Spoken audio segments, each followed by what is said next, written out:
My name is Loretta Herring, and my husband and I, Donald, celebrated our 25 years of marriage in May of 2011.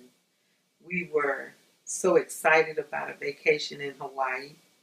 We spent beautiful times there. We were there 4 days when he actually had a heart attack, massive heart attack, and he died on the beach.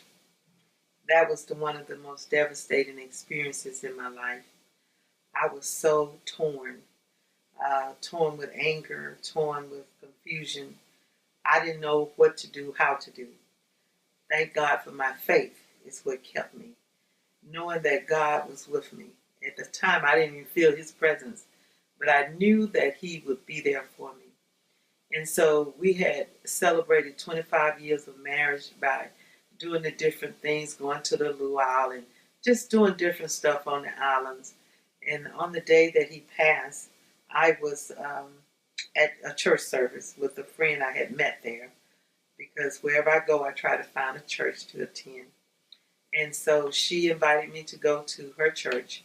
We were there at her church that Sunday, and I asked him before I left, "Do you want to go with us?" And he said, "No, I'm going to stay here and relax, and then maybe when you come back, we'll go to the beach." Well, when I got back from service, he was not there. And so I knew he was gone to the beach because his armband was missing. They gave everybody armbands, and his wallet was still on the nightstand. So I figured that's where he was. Hours passed, and he didn't show up. And so I got worried. And just as I was getting ready to go look for him, I got a knock at the door. And that was the most horrific thing because I knew in my spirit something was wrong. And I thought he was maybe in the hospital. I had no idea he had passed.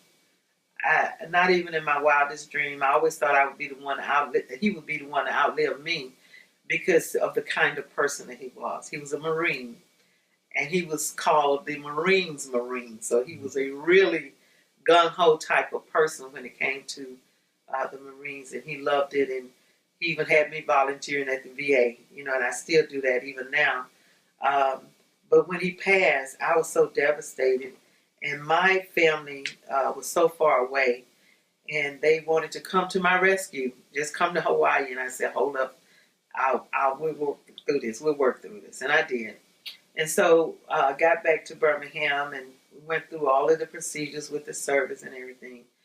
For the first 3 months, I cried myself to sleep. That was the time I missed him most, is when I slept. And so about, I guess, 6, 7 months into that process, I was introduced to community grief services. And that was one of the best things that could have happened to me because I was able to talk to people who are going through similar types of situations where they had lost their spouse. Some of them had been terminal ill type situation, and there was a couple of them that was traumatic, such as mine. And being able to talk about and share my experience meant the world to me, and it gave me the coping tools that I needed to move forward into my life.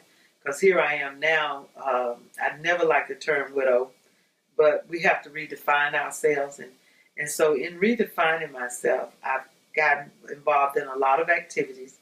And I thank Community Grief Support Services because they encouraged me to get out there and do some other things. And so I've just been busy and still have those moments of grief bursts where I miss him most, usually around May 29th, the anniversary date. And when we go through the Father Days that's coming up, it's always a sad time for me. But usually family will get me and take me somewhere or do something like that. So I've just been empowered by being a part of the grief support services, and they have really helped me. And my goal now is to help others go through this process. I've started my own ministry, Sorrow to Joy Ministry, and I work hand in hand with Community Grief Services on that project, and it has benefited a lot of people.